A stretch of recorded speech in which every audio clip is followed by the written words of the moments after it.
Hi, welcome to the cooking show. I'm Leah and today I'll be preparing for you the lasagna from page 58 of my brand new cookbook, No, We Don't Only Eat Carrots, Plant-Based Food for Humans. Now this recipe today is what I call my labor of love. It's a big recipe, it takes a while to prepare, but it's so good at the end. You end up with 2 lasagnas, they're beautiful, they reheat really well, they freeze well, and they taste great. So let's get started. We're going to be preparing today's recipe in 3 sections. We have our dough, which will become our pasta. We also have our mince filling to go in between the pasta, and also our vegan cheese sauce, which will go over the top of each of those different parts in our layer of our lasagna. So to start off with, we will make our pasta. We have 1.5 cups of stone ground whole wheat flour, and we'll be adding to that 3/4 of a cup of water. And we'll be mixing that into a dough. If it's too sticky, add a little tiny bit extra flour, but not too much because you're not actually aiming to make it too stiff either. Now the reason we use stone ground whole wheat flour is the regular wholemeal flour is actually white flour with a handful of bran thrown in. And that way you're still going to be getting your spikes in your blood sugar levels. So what we want to actually do is have as many whole grains as possible, and that way we can keep our blood sugar at a normalized level and it's healthier for our bodies. Okay, so I'm going to add a little tiny bit extra flour to this dough, and you want to knead it for up to 5 minutes. It doesn't have to be that long, as long as it starts to bounce back. I do have a bread recipe and I explain bouncing back. So what that means is that when you touch your dough, it'll bounce back a little tiny bit, and then you know that it's ready to sit then, and we'll proof it. We're going to knead with the heel of our hand, of our palm, push forward, fold over, roll to the side, forward, roll, spin, and that's how we'll be kneading our dough. Now, there are a few other options if you don't have time or don't feel like making your own pasta sheets yourself. You can see we have store-bought pasta, so these are wholemeal lasagna pasta sheets. All right, so let's take our pasta. Not quite enough bounce back yet, so I'll keep kneading that. Once your pasta is ready to go, we're going to proof it. So that's just a big fancy word that means leave it alone until it's sat for a little bit, and it makes your pasta softer, and that's better for our enjoyment. This recipe can be prepared also with a Thermomix, and you can do this kneading in the Thermomix without having to put it on the bench yourself. If you check out the bread recipe that we put up online, you'll see how we do the kneading for the bread, and you can do the same procedure for your pasta sheets as well, which saves a fair bit of time. Okay, now I've got some bounce back in my dough. I'm ready to proof it, so I'm going to set it aside, just going to pop it onto a plate, and this is a damp tea towel. I just wet it a little earlier, and just going to put that over the top, just like that, and set it aside, and I will come back to the pasta sheets after I've prepared the other parts of our lasagna. Righto, now we're on to step 2. This step is our vegan lasagna mince. Obviously vegans don't eat meat, so we are going to bake it by making our own meat. We have 2 cups of dry rolled oats along with 1 cup of ground walnuts. You can pulse them in your blender or whiz them up in your Thermomix. Pop them into the big bowl, and you're going to stir them together well.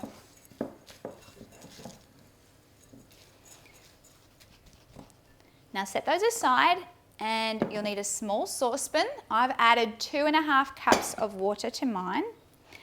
And now we will add our flavourings that will be brought to the boil on the stove and poured over the top of our mince. And that will give us a lovely flavour, almost a meaty flavour, which is what we're after. We'll add to our water 1/4 teaspoon of each of these herbs: marjoram, basil and oregano. Along with that, 1 medium onion chopped. And now for some flavour, to add a bit of brown colour and also some saltiness, we need 5 tablespoons of soy sauce. You're welcome to use tamari or Bragg's Aminos. as alternatives.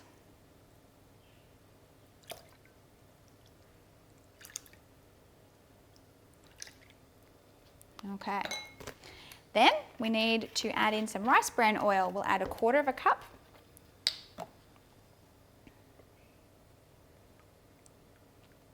Keep in mind that this is a really big recipe, so don't freak out too much about the amount of oil and soy sauce. Now we're going to bring our mixture to the boil on the stove and then pour it over the top of our mince. Now we're going to cook up some mushrooms, which will also be added to our mince to add in some extra iron and protein. Today we have 8 small button mushrooms sliced, and we'll be adding that to our hot pan with 1 tablespoon of rice bran oil. It's roughly a medium high to high heat. You're not necessarily browning your onions, but just wanting to cook them up a little bit so they're not too tough, and it adds a lovely flavour with the rice bran oil. So I'll bring my temperature up to high. And I'm just going to stir them until they've softened a little and add them in once we have our mixture ready to go on top of the oats mixture. Mushrooms are really wonderful. I have to tell you, when I first became a vegetarian, I wasn't really keen on mushrooms. It took me quite a while to really enjoy them, but I do find if you fry them up with a little bit of garlic and a bit of Bragg's aminos and some oil, they're beautiful on toast. They add so much flavour and they're so good for you. So if you're not super keen on mushrooms, try and give them a chance. Try and have them with other flavours. Put them into curries, stir fries, they're great in as well. You don't have to eat a whole field mushroom, although that can be yummy too. But mushrooms are just so good for you. If you can figure out a way to like them, it's really in your best interests. Okay. Oh, they smell so good. Just stir them around. My mushrooms are looking good now. I'm going to transfer them back into the bowl that they were in before. Turn the heat off. And I'll add them in afterwards. So for now, we'll just set them aside. Our mixture has now come to the boil, so we'll head back over to our mince, stir it through, and get going on our cheese sauce. Okay. Stir it evenly through.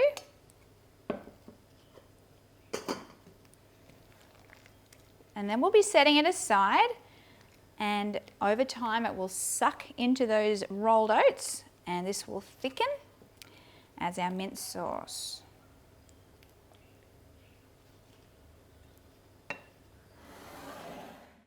Now we're on to our cheese sauce. Now, cheese is something as a vegan that often people miss, but since regular cheese contains casomorphins, which are very bad for your body, we want to get away from that and get into some yummy vegan stuff. So let me teach you how to make a really creamy cheese sauce to go on top of your lasagna.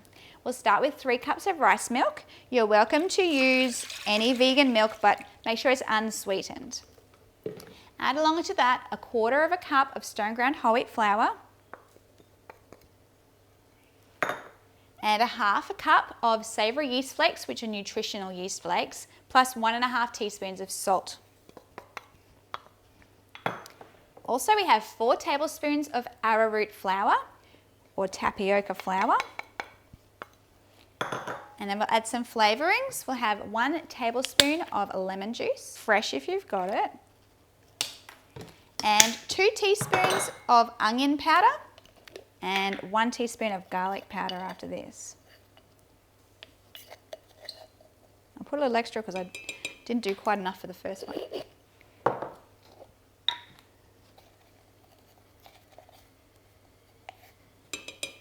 Okie dokie. So we're going to combine all of this, and we'll take it back over to the stove, and we're going to heat it up on a medium-high heat, and we do have to stir this continually to make sure we don't get lumps. If you have a blender, you can blend it up first and then pour it into your saucepan as well to make sure the lumps don't form as well. Let's get going.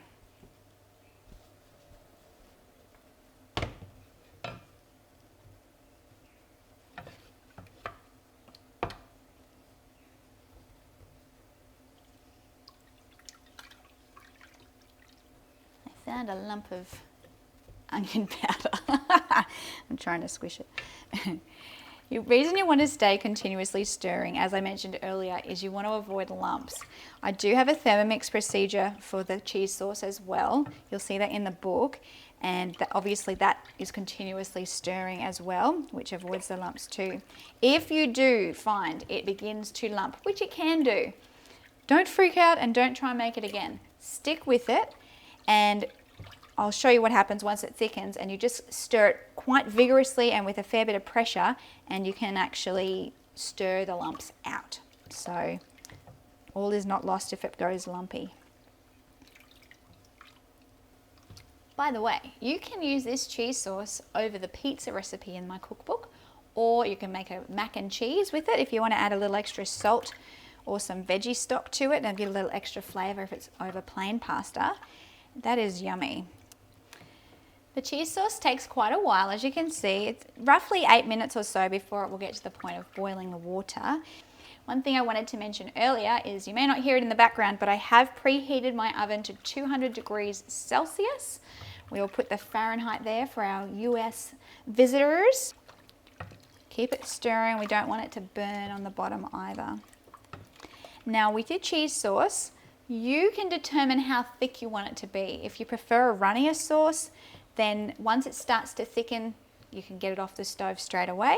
I prefer mine actually quite thick, so I will show you how I like to do it. You can also add a little extra rice milk if you prefer a thinner cheese sauce as well. All right, that's really starting to thicken up now. You can see it's holding together really nicely. So I will cook it for a little longer. Now I'm actually pushing down on the stirring implement. I forgot the word for spoon just then. Press down on your stirring implement as you stir, and you can really whip it around to avoid those lumps. I can't believe it. I managed to avoid the lumps entirely. That is awesome. All right, I'm turning my stove off, and it's straight away off the heat. Don't let it cook too much. So as you can see, this beautiful, thick, luscious vegan cheese. So good. All right, we're going to actually leave that here on the stove that's not hot, and we will now head back and see how our mince is going and get going on our pasta sheets. Okay, our mince now is looking lovely and thick, as you can see, a bit different to what we had earlier. And I remembered just before, I forgot to add in the garlic. Normally you put a heaped teaspoon of garlic in with your water mixture on the stove, but today, I'll just add it now. All right. Garlic in.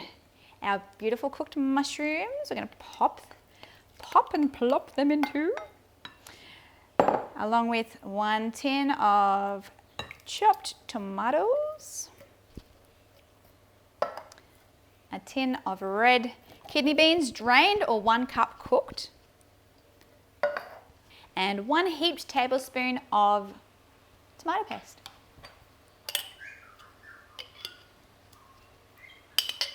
Okay, now we're going to stir this through, and this is going to become our tomatoey mince for our lasagna.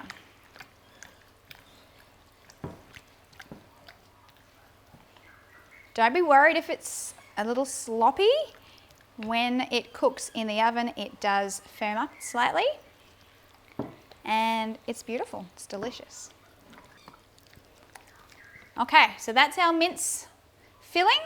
We will add that to our lasagna a little later on. We'll set that aside. Now I'm going to walk you through how to make your pasta sheets. Okay, now it's time for us to make our pasta sheets from our pasta dough. And we're going to be dividing it in half, half, half, half, half until you get to your 8 equal pieces. So it's half, then half again for each piece. Make sure you put them on a floured surface so they don't stick. Now the conventional way of doing lasagna would be just with a rolling pin, but there are a couple of other options. One is you can purchase store-bought lasagna, get wholemeal if you can find it, stone ground wholemeal if you're even luckier. Otherwise, you can use a pasta maker. So today I'll be showing you the conventional way with the rolling pin as well as the pasta maker to give you an idea of whether or not you think it might be worth getting one yourself. Okay, now we will pick one of our pieces, and put the others to the side, add a little extra flour, press both sides so that there's flour on both and they're not going to be stuck on your bench, and a little flour rubbed onto your rolling pin. And you're rolling backwards and forwards. You want to get it to the same length as your loaf tins.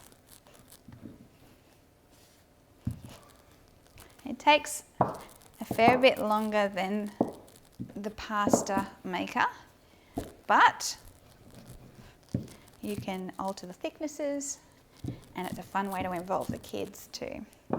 Okay, now when you've made your pasta sheet, like so, make sure you flour both sides and leave it on its own on the bench. Don't put anything else on it. Okay, so that's what you want to do. If you do layer them, you have to use them very quickly, otherwise they will stick together, especially today. For instance, it's very humid because it's raining, so keep that in mind. Alternatively, you can make these pasta sheets just as you're ready to layer your lasagna. So you can make a sheet and then layer on your ingredients and then continue along. So there are other options out there like that for you. Now this will be our second lasagna sheet, and I will show you how to do that in the pasta maker. So now we will use it on setting number 3, which is our thickness setting. And you just spin the handle. And it's a little slippery today. It wouldn't attach to the bench, so we used a board. There you go. Pasta sheet number 2. So as you can see, it is a lot faster and easier with the pasta maker. A lot of them do come with a lifetime guarantee and they will honour it. I actually had one that broke and got a brand new one. So it's a good option, but they're around 50 Australian dollars. So if you're not making lasagna often enough, you may not be bothered, but you can make noodles as well with it. So it's fun. And that way you also can use your stone ground whole wheat flour when you're doing your cooking. All right, one thing to remember with pasta makers is you never wet them. And you don't ever put anything with salt anywhere near them. That's why this pasta doesn't contain any salt.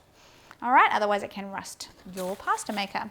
Once again, flour on both sides of the sheet, and you continue that process for the remaining 6 sheets. I'll do that quickly though now.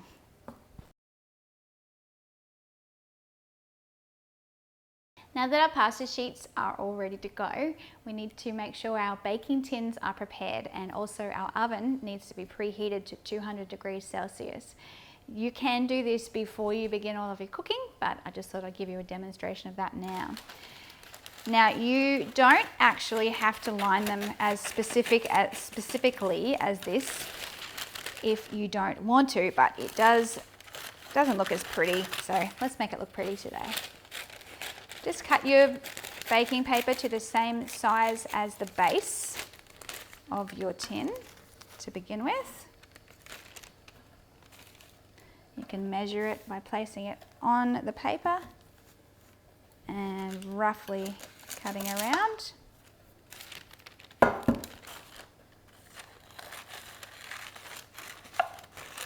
These are like the worst scissors in the history of the world. Okay, I've traded scissors. Hopefully these ones will be a little sharper. Okay.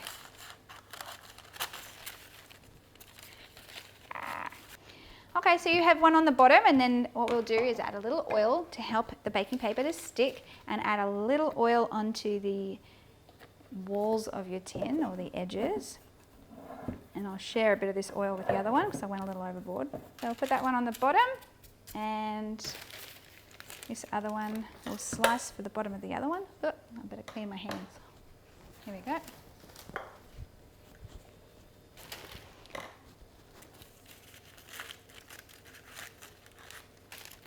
They don't have to look too pretty, but just press it along the sides like this.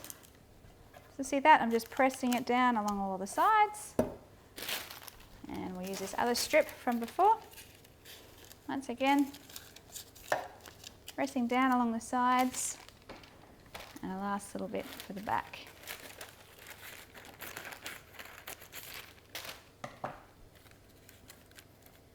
Okay, so that's a very rough idea of what your baking tray or baking dish will look like. And now I'll show you how we layer our lasagna. So what we'll do is we'll take a sheet of lasagna at a time, and you want it to be roughly the same length as your tin. So if it's longer, which this one is, just take a knife and gently cut a piece that matches your length of tin and lie it in there. And sometimes you need, with your pasta, you need to cut different lengths and shapes as well to fit whatever spaces you have left. So as you can see, I've got a space down the side there.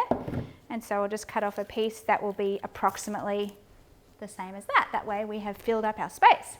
Then we put in 1 scoop of our mince, spread it out to cover the bottom of your pasta sheet. And we'll put in a scoop of our cheese sauce as well. Okay. Spread that out. And we repeat that process. So we have lasagna sheet, skinny lasagna bit down the side, a scoop of our mince on top. They're sliding around. Don't slide. Spread it out. And some more cheese sauce.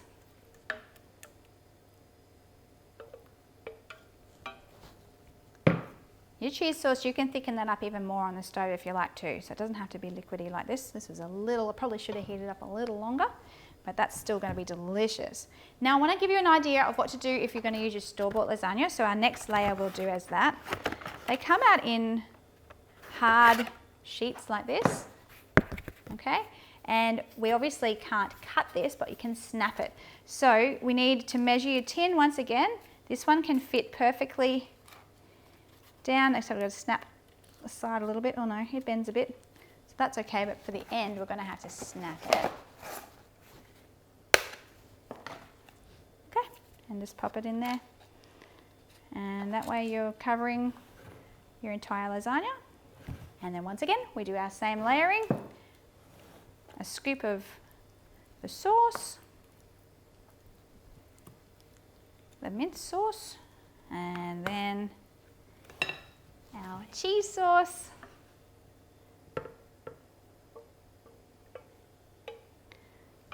Oh, there we go. Scooping it all on there. And we do one more layer on top. We'll just show you a standard pasta sheet one that we'd made before. Layer it on there. I'm not pushing too hard, I don't want to mark my bench. Okay, a little more down the side. I know my kids have fun pulling the shapes the right size. So there you are. And once again, a scoop. And some cheese sauce to top it off. Each scoop, you're wanting to make sure you're covering your pasta so that it will cook, but also making sure it's thick enough so you get some body to your lasagna. And cheese sauce once again to top it off.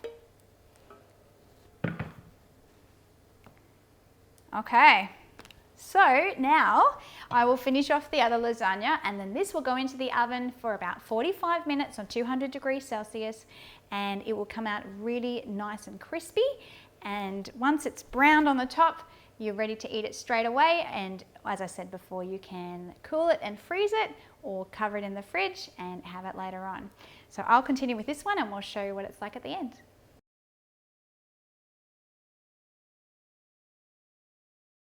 If you do find you have any spare lasagna sheets, it does happen depending on how big your pasta dish is and so on.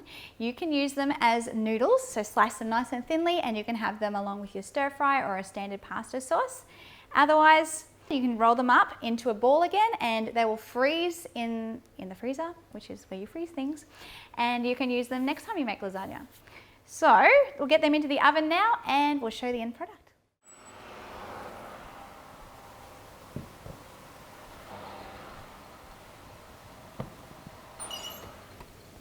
Okay, our lasagna is now ready and it looks so delicious. We like to serve ours alongside the homemade baked chips, which are also French fries, and the green garden salad. Both recipes are also in the cookbook. I hope you enjoyed today's episode and that you'll join us again soon. We'll see you then. Happy cooking.